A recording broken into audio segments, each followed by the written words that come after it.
Oktober 2018. Johan Sebeda, vermaard Kawina-zanger en muzikant. Als kind al had Johan Michel Sebeda interesse voor Kawina-muziek. Als 12-jarige bespeelde hij de drums, terwijl hij zowel de voorzang als de piki deed bij een lied. Hij zei geïnspireerd te zijn door de zangstijl van de populaire Kawina-zanger Big Jones.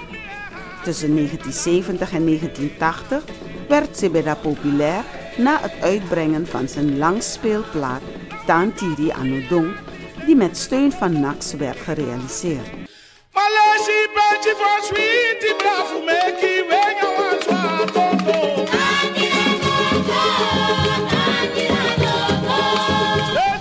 Het veelbesproken nummer Lena Fumakaulo stond nummer 1 op de Surinaamse hitlijst.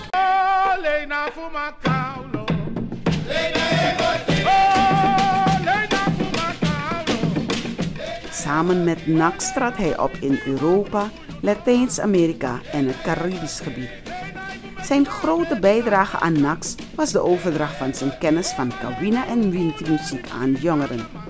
In 1980 trad hij in dienst van het ministerie van Cultuur, waar hij fungeerde als gids binnen de studieprojecten op het gebied van de Afro-Surinaamse cultuur. Daarnaast gaf hij Kawina-lessen aan jongeren in en rond Paramaribo. Sebeda stond aan de wieg van de populaire muziekformatie Sukrusani.